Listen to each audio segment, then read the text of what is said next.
Russian President Vladimir Putin responded with a measured tone following U.S. President Donald Trump's cancellation of their planned summit in Hungary, stating, "What can I say?" and underscoring the enduring importance of diplomatic engagement. Putin reiterated that dialogue remains a superior alternative to conflict and reaffirmed Russia's continued commitment to fostering talks with international partners. He also took the opportunity to emphasize that high-level summits necessitate meticulous preparation and coordination, cautioning against any casual approach to such significant diplomatic gathering, thereby signaling a calm yet firm stance amidst growing friction between Moscow and Washington.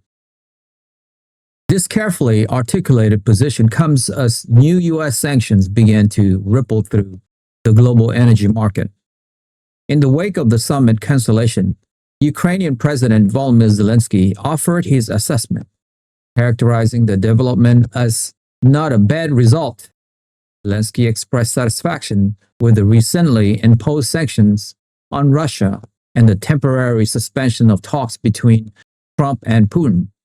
However, he also conveyed disappointment regarding the lack of Tomahawk missile support for Ukraine, a topic of discussion following the European Council meetings.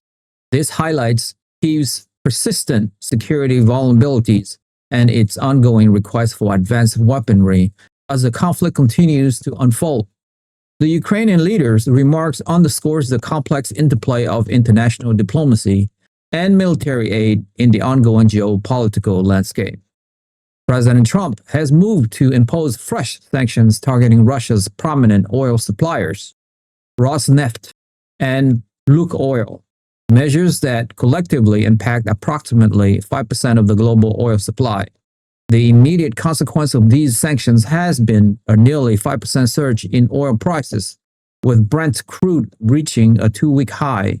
These punitive actions could have significant implications for major purchasers of Russian oil, notably China and India. While Trump asserted that New Delhi would drastically reduce its import to almost nothing, India has yet to officially confirm such a reduction.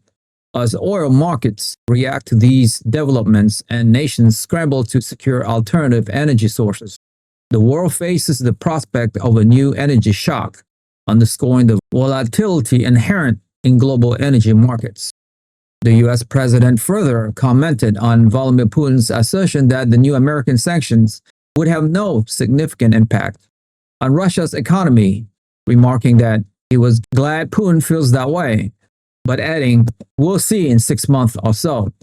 This exchange occurred amidst Washington's intensified efforts to pressure Moscow over its involvement in Ukraine and the deepening of restrictions on Russian energy companies. Concurrently, Russia's Security Council Deputy Chairman Dmitry Medvedev issued a strong condemnation of the United States and President Trump, accusing Washington of overstepping boundaries with the new sanctions and the cancellation of the Budapest summit. In a strongly worded Telegram post, Medvedev labeled the U.S. an adversary, described Trump's action as an act of war, and claimed that the American leader had fully aligned with insane Europe. Known for his aggressive rhetoric, Medvedev characterized this as Trump's conflict, not Biden's, and urged Russia to cease negotiations in favor of destroying enemies on the battlefield. These comments signify further escalations in Russia's verbal confrontations with Washington and its allies. President Putin, in a separate address, reiterated that new U.S. sanctions on Rosneft and Lukoil are serious but not crippling, emphasizing Russia's $600 billion reserves and diversified trade routes as safeguards for its economy. Washington, for its part, described the sanctions as a calibrated strike aimed at diminishing Moscow's oil revenues. This back and forth highlights Russia's projection of defiance and economic resilience, framing the sanctions as another Western attempt to weaken, but not break, the nations.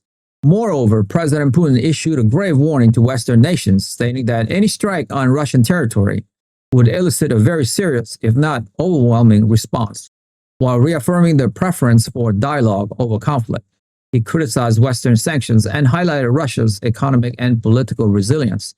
Putin dismissed minor sanctions, including those on consumer goods, and reiterated Russia's crucial role in global energy markets.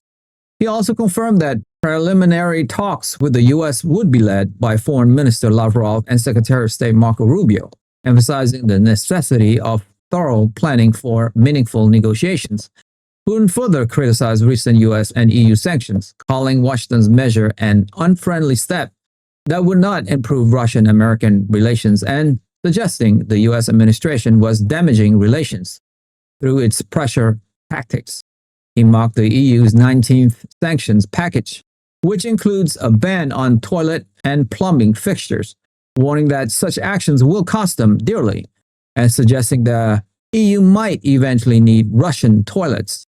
On energy, Putin cautioned that removing Russian oil from the market would cause a global price surge, a topic he claims to have discussed directly with President Trump. The 19th sanctions package also targets Russian banks, crypto providers, and energy firms, increasing economic pressure while solidifying Moscow's hardline stance. In one of his most emphatic warnings, Putin pledged an overwhelming response if Ukraine receives U.S. Tomahawk cruise missiles, a threat issued just hours after President Trump postponed a planned summit. Putin stressed that dialogue is always better than war, but made it clear that Tomahawk deployment would cross a dangerous threshold. This followed U.S. Special Envoy for Ukraine Keith Kellogg's confirmation that Washington was looking at providing the advanced weapon system to Kyiv.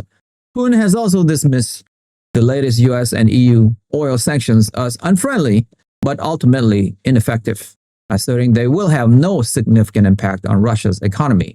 He warned of a global price surge if Russian oil is removed from the market, stating that the sanctions only harm the fragile U.S.-Russia relations recently revitalized under Trump, calling the measures an attempt to exert pressure. He vowed that no self-respecting nation will yield and cautioned that the U.S. itself would face the consequence of rising global energy prices. Additionally, President Putin delivered a speech warning that Western nations were weaponizing migration, vowing to protect Russia's demographic and cultural integrity. He highlighted the Kremlin's new 2026-2030 migration policy concept, emphasizing that Russia's future relies on multiplying the populations of all Russian ethnicities and bringing back Russian-speaking people from abroad. In a related development, China criticized the EU's latest sanctions on Russian-linked banks and companies in India and China. Foreign Ministry spokesperson Gui Jiankun condemned the EU's actions as unlawful and unilateral, warning of potential harms to Beijing's Brussels relations.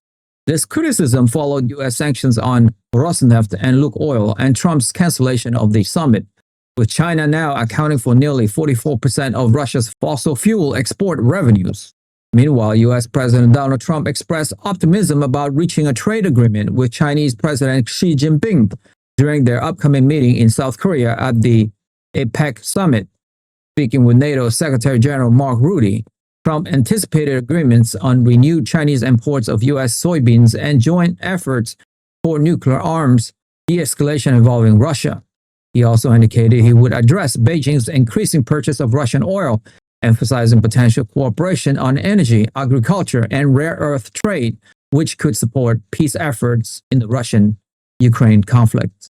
Finally, President Putin oversaw a full-scale nuclear triad drill involving land, sea, and air forces, described by the Kremlin as a scheduled nuclear force control exercise. The drill included the launch of a Yars intercontinental ballistic missile, a Siniva submarine launch missile, and Tu-95MS strategic bombers carrying long-range cruise missiles. This exercise coincides with heightened tension following President Trump's postponement of the Budapest summit and increased drone strikes by Ukraine inside Russia. Moscow stated the exercise tested its nuclear command system's readiness, while Western analysts interpreted the timing of the drill coinciding with the canceled summit and intensified Ukrainian drone strike inside Russia as a direct message to NATO and Kyiv. It served as a potent reminder that Russia's strategic nuclear deterrent remains fully operational and ready, significantly raising the stakes in the ongoing confrontation. If you haven't made it this far, congratulations, you have unlocked the truth. I want to ask you a quick question though. With the recent US sanctions significantly impacting global oil supply and Russia conducting massive nuclear drills, do you believe these actions are effectively de-escalating tensions, or are they pushing the world closer to a direct confrontations between major powers? Particularly given the strong rhetoric from figures like Dmitry Medvedev, and why? Join the debate. We want to hear your insightful opinions on where this is all heading in our community. Share your thoughts in the comments below. Like the video, hit the notification bell, and most importantly, subscribe. I'll see you guys in the next one.